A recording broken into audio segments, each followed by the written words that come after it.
What's up, everybody? Welcome back into another edition of the 4D Chess Dynasty Trade Show. Y'all are some beautiful people. The views keep coming in on the YouTube page. The downloads keep popping on Spotify, Google, and Apple. We thank you so much for your support, everything that you do.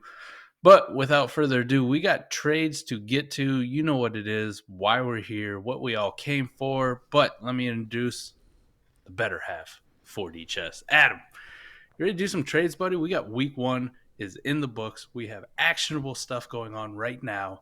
How you feeling? How you doing? It's great to see you. It's always good to see you. It's great to see you. It's great to be here. It's great that the NFL season's upon us. Week one's in the books. We have real actionable stuff to talk to you about in the trade show. So let's get into it, Michael. We're going to start with a deal of my own. We always start, if we can, with one of Mike's or mine deal. Mike, here we go. The first deal. Let's talk about it, man.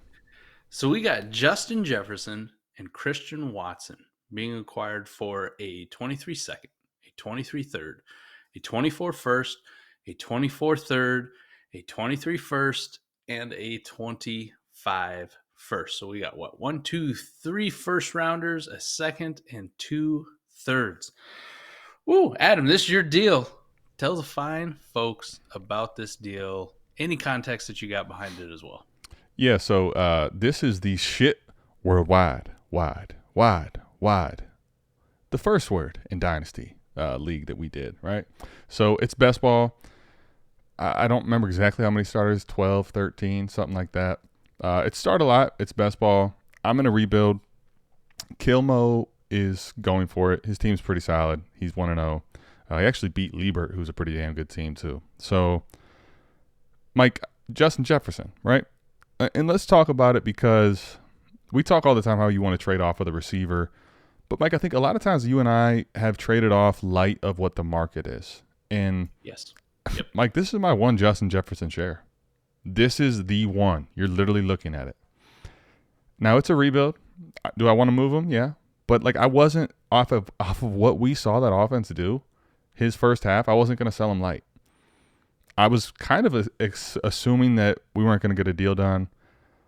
I like this deal for me. I think the thing is that third first is all the way out in 25 is where some people might pause. But for me, I'll take that all the way out in 25.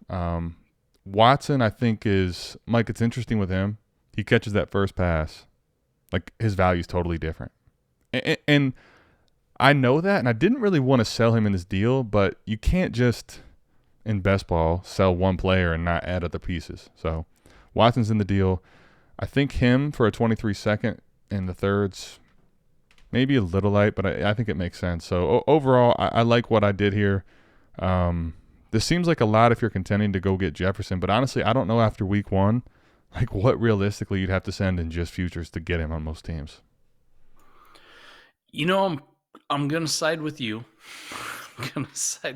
But I get it for Kilmo. Like, there's enough things in here. Like, you got Christian Watson, if we break the deal down, right? Like you had mentioned, a second and a couple thirds, at a nice discount in a best ball where he doesn't really have to worry about whether he starts or not. Like, he's going to have weeks at some point. You think he's going to get involved at some point. So, paying 3 firsts for Justin Jefferson, too steep for me. I wouldn't do it personally, but the thing that you had mentioned, that 1 first being in 2025, right, kind of gets heavily devalued. You got to wait a while. But, hey, maybe it's Nick Singleton from Penn State is who you're selected with that pick. You never know. Like, we do got some names that we can put to some of these picks, even preliminary, that look good. But, man, anytime I can cash out on a receiver for 3 firsts, even if they're out in 2025, I'm going to do it, and especially in a best ball league. But damn, Justin Jefferson's good. I side with your side, but I do, man, I'll give some credit to Kilmo. Like, he got some things back. Like, I've seen worse trades in a best ball where somebody will send 3 firsts in a couple seconds. And I mean, we talked about it shows ago. I think it was for Jamar Chase. It was like 3 firsts and seconds and Darnell Mooney just for one player. Far more egregious. I mean, he did get Christian Watson back. He did get Justin Jefferson. There's only 1 second included in here. couple thirds that are, hopefully for him going to be late. The 23 first he thinks is going to be late, which is probably reasonable. The 24 first is, again, off of another competitive team in Liebert, like you talked about. So that one, hopefully for him, is late.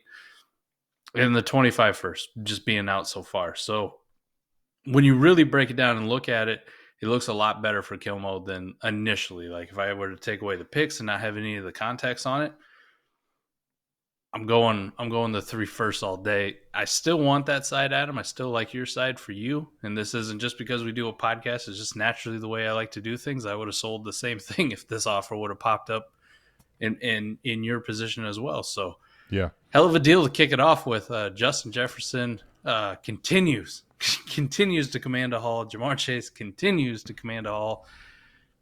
I don't know if it'd be the 40 chess dynasty trade show if we didn't have a Jefferson trade in there or a Jamar Chase trade in there somewhere. Justin Jefferson, Mount Everest, man. I think, the other thing with it being best ball too, and not like, I think value wise, I do lean my side, but seeing how he was, and then in best ball, I'm getting 2 pieces that play, and these picks don't actually play this year. I think that does, like to your point with the one Chase trade we saw, right? Like I'm losing Mooney there, right? Like that's big in best ball. I'm not losing anything but what could be. They are picks that matter. They are leverage points. They do have value, but like your roster stays the same. You probably cut 2 pieces of dog shit and you get Christian Watson and you get an absolute stud in Justin Jefferson. So it's probably, I think it's more fair than the eye might make it out to be, if I'm being honest. I mean, just, so that people know, in that league, Justin Jefferson scored 42.6 points. He scored a shit ton with those scoring settings with all the big play bonuses and everything else. So yeah, he put in work. Yeah, man, he did. He did. Let's but yeah, let us know what you think of the deal.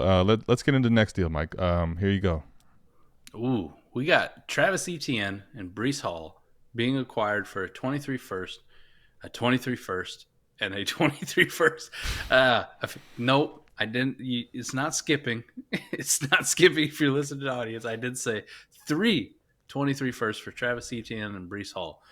What do you feel about this one, Adam? Mike, this is interesting because, like, I probably can see it for both sides, but I do think where these project is a lot for me. Like, Breece Hall for me is worth more than a 23 first, for sure. I think even with what we saw, I'm willing to pay a 23 first for ETN. So there's 2 of them right there for sure. Now, if these are all late, Mike, I think I'm okay in lineup, even in best ball, maybe even taking these 2 running backs here. If those picks, though, are not like contending teams or teams that are supposedly contending, and I know that 1 or 2 of these are top 6, I think I understand why you take the 23 first. I think I like what fantasy football is doing here, given what's going on in the season. I think I'd say this, though. This would be my only caveat. If I'm going to send away 323 first on a contending team, I'm assuming you're going to do that, right? One, it should be contending. Like, do you think you'd be better off targeting assets that, like, I don't know how long it takes for Breece Hall to break out. I think he will, but I don't know how long that's going to take. And I'm not sure Travis Etienne's a difference maker at the position, certainly right away while James Robinson's playing like this. I like both these assets in Dynasty, but like if I'm sending away 323 first, would you prefer to go after different assets? But great in the deal, like I get what he's doing. 100% with you, buddy. The way I look at it, I mean, if these are late 23 first, give me the running backs all day of the week. No questions asked. If they're all mid to late, 106, 107, 108, something like that, I still want the running backs. Lineup, best ball, it doesn't matter. I'm good with that part. I'm with you, though, on the aspect of, like, if I'm sitting on all these 23 first and I'm going to go make a push to win this year, like say you won week 1, I'm not going after Travis Etienne and Breece Hall. Like, I'll go after Travis Etienne if somebody's like, hey, give me your mid to late 23 first straight up for Etienne. Cool. Like, I'm in. Like, I'm good. That's a good buy. 3 of them, on the other hand, if I'm going to package all 3 of them together to go try to compete, I want better pieces than these guys. And it's not because I don't believe in the talent. I don't believe in their long-term dynasty value. It has nothing to do with that. I want guys that are going to win now. I want guys that are going to produce now. Breece Hall, I love him. At some point, he's going to take over this backfield, and he's going to be everything that we wanted him to be. I'm just not comfortable giving up this draft capital right now to wait and see for 5, 6, 7 weeks. Like, I can't afford to do that. And then your concerns on Travis Etienne, like I said, he always just comes down to what the cost is, what the absolute cost. If it's 223 first, mid to late, no, no, like I'm good. I can go buy better. I can go buy better that I feel much safer about. So that's where I'm at with this deal. Like I see these two running backs, and initially I'm going, oh man, give me the running backs. But then you put some of the context behind it, depending on where those picks are, depending on what you're doing. It's a dangerous game to play, especially if you're sitting on these and this is just a rebuild. Like generally, I like to take value wherever I can get it at them, but look how much leverage you were sitting on with 3 of those picks in the class, right? You Yep. know, unless this is like a 16-team league. Yeah. This is your standard 12-team league. You're sitting on a quarter of the class. Yeah. Yeah. I think that would be where, like, when I look at the values, when you talk about a dynasty trade, I want the Breece Hall and ETN side. But the problem with this is, like, if we're talking 4D about it, and this is the 4D Chess Dynasty Trade Show, like, I don't see what direction you have where this is the right play. Yep. Because, like you said, there's leverage built into the first. If I'm rebuilding, I'm like, Mike, here's the thing. As good as Breece Hall might finish and ETN looks, when the class really takes a big catapult, so if you're rebuilding, you can hold these picks for a full year. Like, are you telling me 323 first won't still get you these guys at the end of the year? It probably does. It probably does. I mean, yep. And if you're contending, like, I like both those guys, man. I just think that on a contending team for the first 5, 7 weeks of the season, you can get better scores. But I guess that's the way I would break that trade down. Let's get to the next one, Mike. Ooh, all right. We got Austin Ekeler and Treylon Burks being acquired for Devin Singletary, J.K. Dobbins, Jahan Dotson, and a 23 first. So Ekeler, Burks for Singletary, Dobbins, Jahan Dotson, and a 23 first. Where are you at on this one? This is an interesting one. So this is our boy, right? Cactus Jack is the name on Sleeper. I'm going to say this for Mikey here. Austin Ekeler and Treylon Burks, like with Dobbins sitting, I get the Dobbins pivot to Ekeler on a contender. As good as Dotson looked in week 1, I still think Burks is the better asset in Dynasty, right? I'm still comfortable selling Singletary in a deal of this magnitude. Like, that doesn't worry me. I think here's the problem, and here's where it could go either way for me. Like, if you're telling me the freshman, that 23 first is a locked late pick, I get why you go do this, because if you want to win now, Ekeler and Burks make sense. But even if that's late, like, I'm probably comfortable taking that on a rebuild. And if it's anything that's not late, I think Dobbins and Dotson and the 23 first are going to be a better package. So my only thing would be, is that first guaranteed to be late? And if it is, I get what you're doing if you're Mikey. Because you said it's Mikey, we always have to ask, too, is this one of his famous 1 QB leagues? Because, Adam, if that's a late 23 first in a 1 QB league, no fucking thank you. Like, it doesn't mean a whole hell of a lot to me. It doesn't. Yeah, you know, I don't know if it is or not. Part of the appeal of the 23 class is the multiple quarterbacks who we think will get first-round draft capital. And you take out 3, 4, 5 of those guys, and you're left with some good running backs that we like and a couple good receivers, but then the back half of the class just really becomes, why am I paying for this? Why am I paying for Michael Mayer? Why am I paying for Quentin Johnston? Yeah, in a Superflex league, Adam, it's definitely a lot closer. And then, like you said, where you're talking about the 23 first, where does it land? Mid to late? Is it possibly early? If it's possibly early, holy shit, like, I don't even like Devin Singletary, but I'll take the Dobbins, Dotson, and 23 first side all day. But if it's a late one, Ekeler for Dobbins in a first, Burks over Dotson, and then Singletary's just a fucking whatever for me. So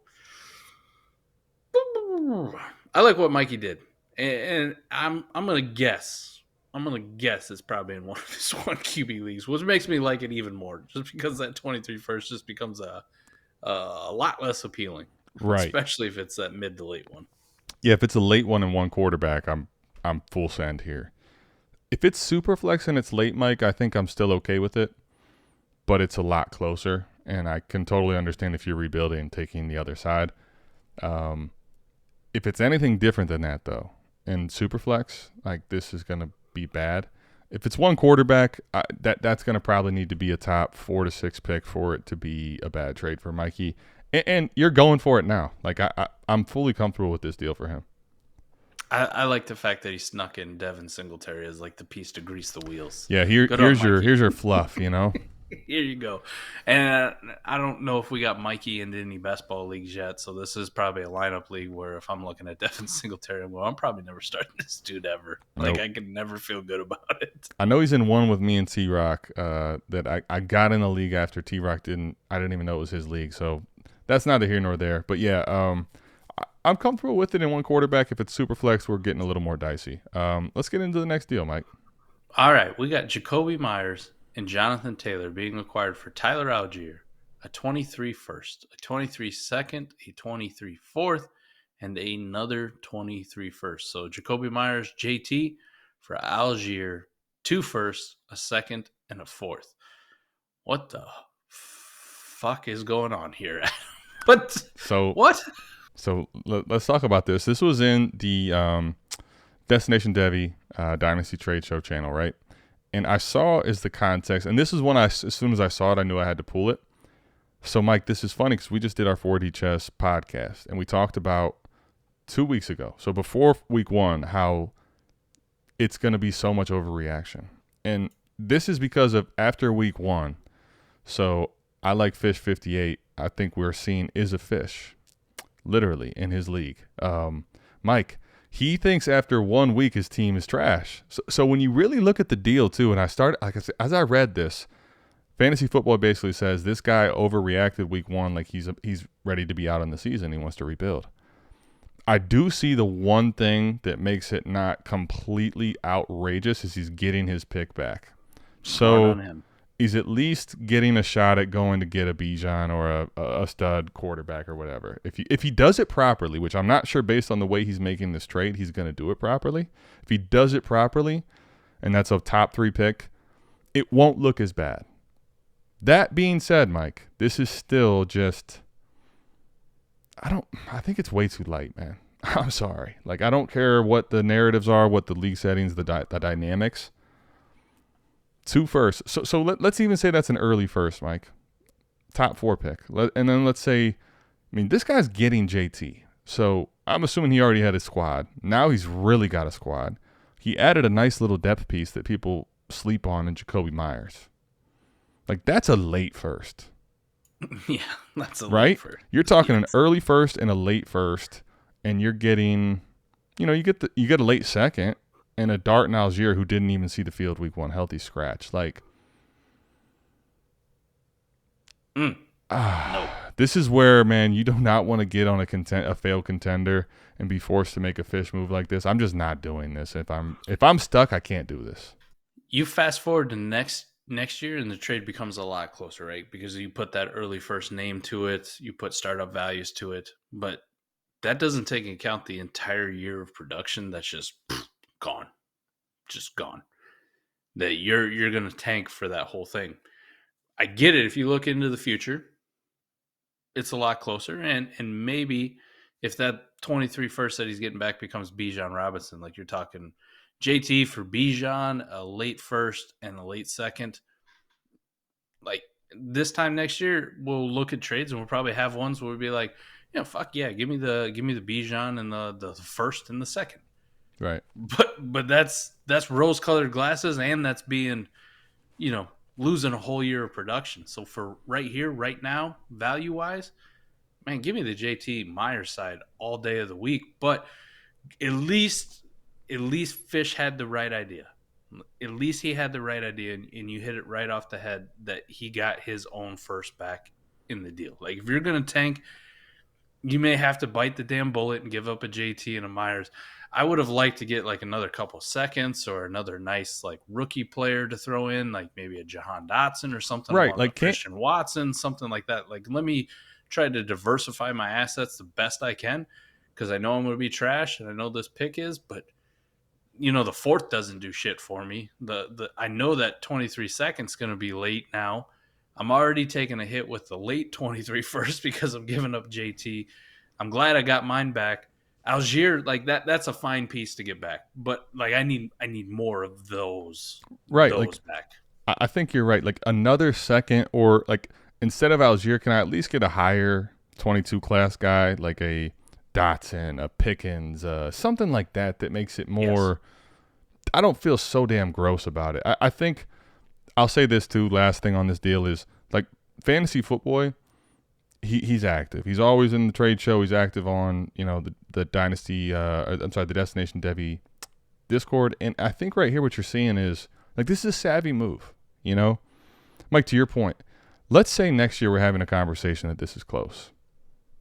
But Mike, who cares if you here's the thing: if you win the league, if you win the money, and then next year we're having a conversation that the trade's still close, boy, you greased this man. You took him to the woodchuck because now the trade's close, but you already got the money. That's what's crazy about it. Now it doesn't matter what you do with JT from there on out. Right. Like, Now I got all the house money, and we're having a debate on who got the better side. Like, that's well done by fantasy football. Let's get on to the next deal, Mike.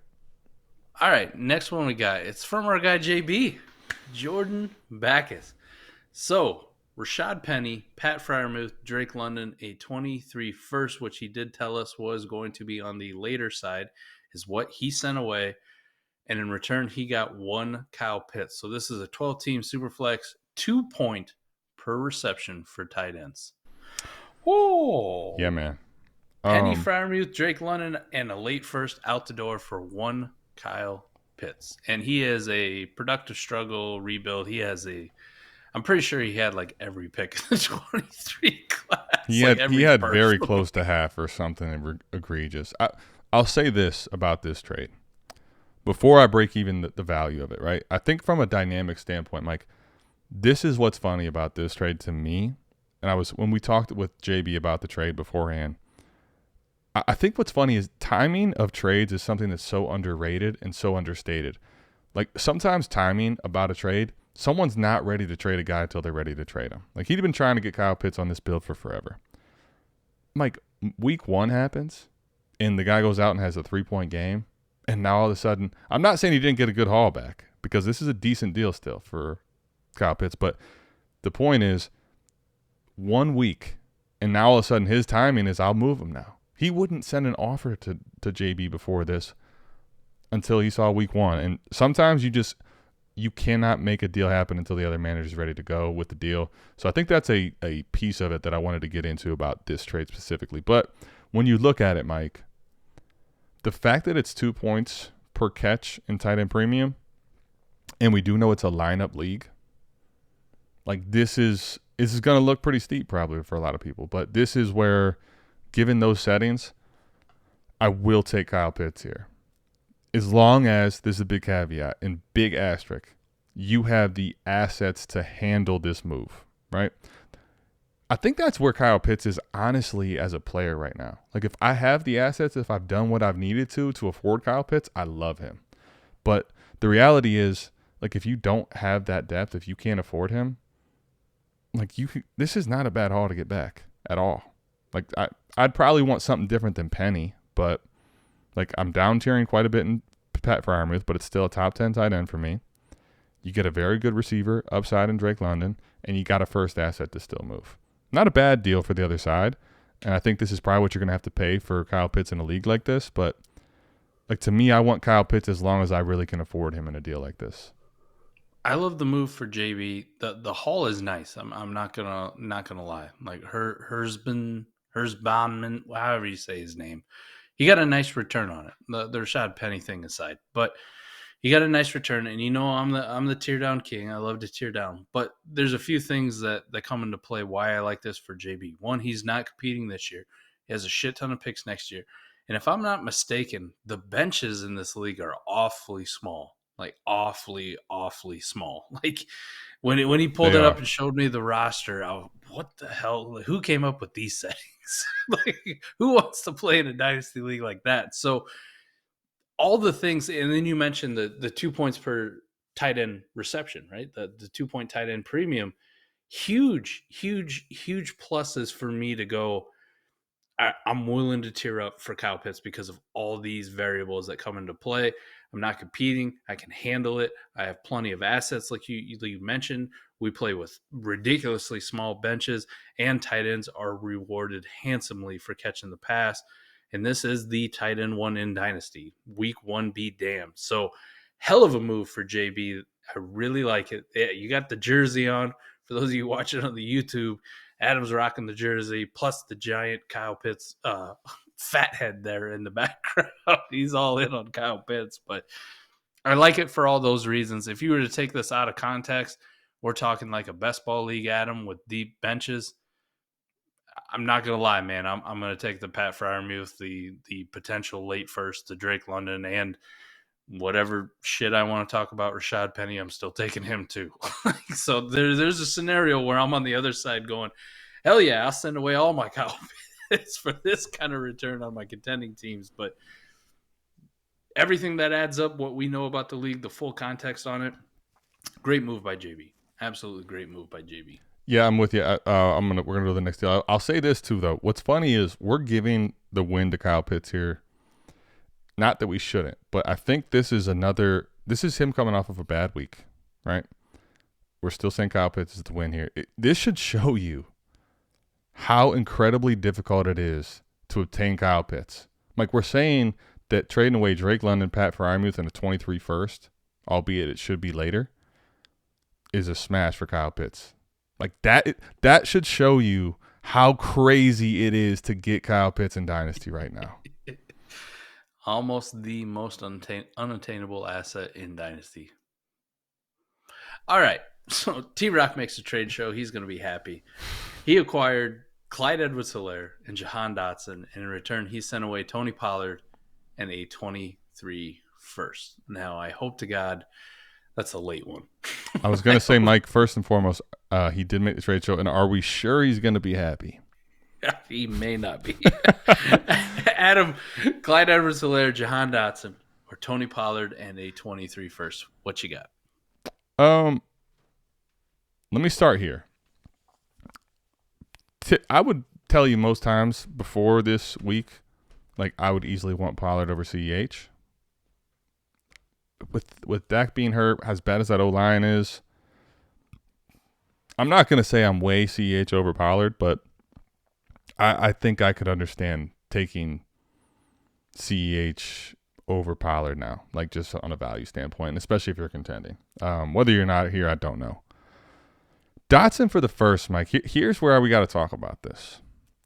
I was in on Dotson. You and I both were. Like, from the day he got drafted high, we were high on him. I still like Dotson. He showed well. I'm still okay with him. I think, Mike, unless this is, like, guaranteed to be locked and loaded late, I want that other side, man. Now, if it is a for sure late first and you are a Dotson person and you know that's what you had to do to make it, I get it. Other than that, man, I think I want the A. Gassner side. I would say CH over Pollard by a decent amount. I'm not crazy, right? I mean, we're talking about guys who don't fetch first, right, in return. So, I mean, what you're talking, like, maybe a third add-on is by a decent amount, I guess. Maybe I should have used a different word, but CH over Pollard. Yeah, it's CH over Pollard. I don't really know by how much, but, like, I totally understand taking that side there. Yep. Dotson in the 23 first, man, if I'm being honest about it, like, I've been a big, like, your late 23 first, there's so many players. Dotson did not crack that list for me. No. Like, if there's so many players I'll take over a late 23 first, I'll send them around. he wasn't up there, and I like the week 1 showing, and I've always been in on him, but geez, man. I mean, if I'm just talking from a late perspective, I have some hesitation and some pause. You give any chance that that is a mid 23 first, just on being rose colored glasses here, like any chance that that's a mid one? Holy shit! I want the Tony Pollard 23 first side. I can't lie. Yeah, I can't lie.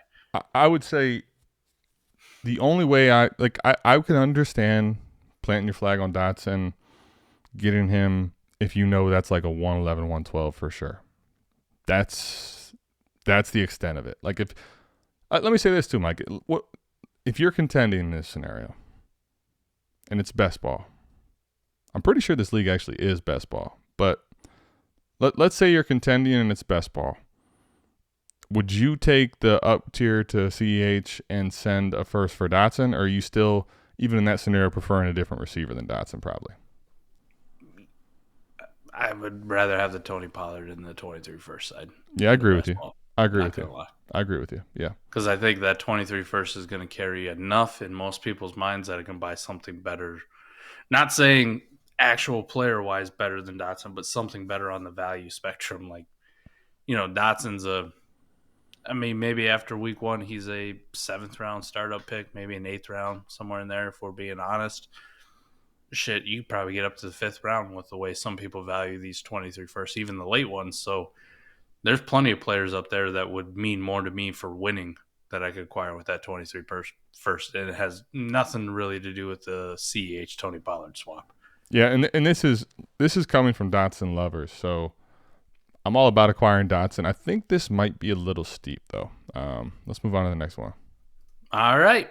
We got Kirk Cousins, Devin Duvernay, week 1 hero, I guess, and Kenneth Walker being acquired for Kadarius Toney, Isaiah Spiller, Desmond Ritter, a 23 first and a 23 second. So Cousins, Duvernay, Kenny Walker for Toney, Spiller, Ritter, a first and a second in 2023. Where are you at on this one, buddy? Interesting deal. This is the last deal of the show, and I'm trying to think about this from like the different direction pieces. So when I just break the deal down in general, right? I'll take Cousins over a 23 first. Pretty easily. I will take Walker over, I think, most of the rest of the piece in the deal if it's lineup. If it's best ball, like maybe we're having a discussion. I mean, Mike, let's just talk about that other side for a second real quick. Spiller, healthy scratch, right? Desmond Ritter, Mariota looked halfway decent. Like, I'm not saying that Ritter's worthless, but I don't really know what that's going to be. Now, I'm not, and it's not someone I'm super worried about buying right now. Love the talent of Toney. Still think he's hella shifty. Still think there's a world of upside for him. But, man, if they use him anywhere near like they did, ugh. Right? And then a 23 second. You're getting Duvernay and Kenny Walker. Like, I think I really like Redwards' side regardless of lineup or best ball. And if you're contending, Mike, I think the fact that you're getting a quarterback like Cousins after what we saw that offense be for this, sheesh, man. Like we talked about on the before the trade show on the podcast how I can't buy quarterbacks anywhere in the league where I had Dak get hurt. My goodness, I would send this for Kirk Cousins in a millisecond, and I'm getting Kenny Walker. I think it's a great deal by Redwards, man. What do you think? I agree with you. What I like to do sometimes is just get rid of the noise. In this case, I'm going to say like get rid of a lot of the junk and clean up the deal so you can really break down where the value is. And Duvernay and Spiller, at this point, man, they probably hold the same value. One we liked, we love. It's fading with the signing of Sony Michel, the week 1 inactive, the whole thing. Like he might still be something. Duvernay, whatever. I mean, he ascended because of that week 1 week. The way he performed, the multiple touchdowns, the whole fucking thing. So I think they're similar value to me. So if I just plop them out of the deal, I'm looking at, like you said, Kirk Cousins for a first. Cool. I'm going to take Kirk Cousins. Like, I'm going to take Kirk Cousins for that first. And then if I look at it, Kenneth Walker for Tony Ritter in a second, pretty easily give me Kenny Walker. And this is coming from a guy who still believes in Kadarius Toney. Now, I can acknowledge the value hit. There's some things that are concerning. Barely getting on the field, being the fourth wide receiver, fucking Richie James playing over him, the whole works. But man, I can still acknowledge that Kenneth Walker is a running back with second-round draft capital. And at some point, he's going to get on the field and play because Rashad Penny gets hurt all the time. So 100%. And Mike, like what we saw in that first game, now I don't think Seattle will sustain that type of offensive efficiency and, playing from ahead and stuff. But yeah, Rashad Penny took almost all the snaps. I mean, Homer played on third downs and exclusively on third downs, and Penny took all of that. That's exciting for me to see on Walker because, one, Rashad Penny can't stay healthy a full year of that. And two, if Pete Carroll's going to give that to Kenny Walker, I know the offense isn't super high upside, but, man, I love the talent of Kenneth Walker. So, yeah, I'm with you. It pretty easily for the Redwards side on this one for me, and not relatively close. I mean, even if you went Kenny Walker for the first and Spiller, I'd take the Kenny Walker side. Kirk Cousins for Tony Ritter a second. And you throw in Duvernay? Yeah, man. And you just give me Devin Duvernay just because you're feeling generous. That's this is, I think this was well done by Redwards, man. And, it's a savvy move by one of our patrons. And another trade show's in the books, Mike. What did you think about the trades this episode? And everybody out there, let us know what you think about the trades this episode. This week, actually, we let you do the picking. So a little spoiler alert. Behind the scenes, you did the picking for the first time ever on the trade show. You pulled these trades. Yep. Patreon.com/all gas gets you in Destination Devy. Adam was pulling them from the Dynasty Trade Show channel there. Patreon.com/South Harmony gets you into our Discords. We also have a shithead trade channel, which Adam does pull some deals. And then the ones that we get from JB sent in to us. And of course, Adam, he can pull his own trades from his own leagues. He's a big boy. He can figure that out. But I think these deals were a lot closer than some of the ones that we've had in the past and a lot more discussions, barring that last one, which I don't think was relatively close. But even the Kyle Pitts deal with JB, like there's a scenario in different leagues, different contexts, different formats, that kind of thing, where the other side is very good. But if you do know the context, if you do know the format, that's why you give it to JB. Yeah. I like these deals. I like it. Really good discussion on them. It's good to see what happens after week 1, too, and kind of the way value swings. And according to TRock, now Clyde Edwards-Hilaire's a thing again. So congratulations, I guess, if you want to take that victory lap. We still love you, buddy. CH is back. We still love you. Just so you know, TRock, you are a patron. We do appreciate you and love you, and our DMs are always open. So hopefully we can help you in the on the next one when you're like, I'm gonna go buy CEH. Maybe don't.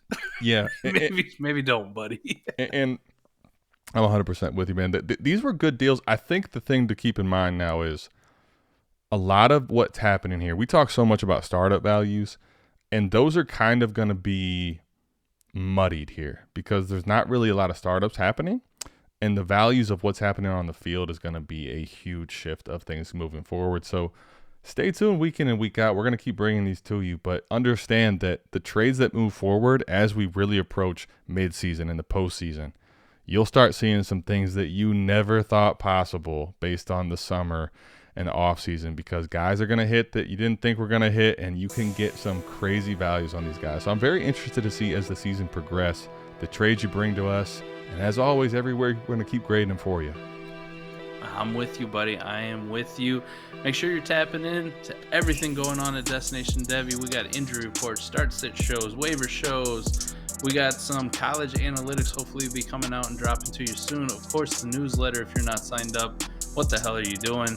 Make sure that you're signed up for that. There's so much good content in there. And of course, the long-form breakdown of the trade of the week will be in there. That's always featured from the show every single week, as well as all the good work that everybody else at the Destination Devy team does. But Adam, every time you get on there and you write an article beyond the mic for the 4D Chess podcast, I love reading it. You do have a talent, my friend. Thank you so much for sharing it with everybody for free. Ray just gives this shit away for free. It's y'all's. He is a madman, but hey, take advantage of him. He wants to give it away for free. You take it, and then you go make a lot of money off of it. That's how you play the 40 chess on the newsletter. But thanks for tapping in. And of course, we'll see you back here, same time, same place next week. We love you. We're out of here. Peace. Peace.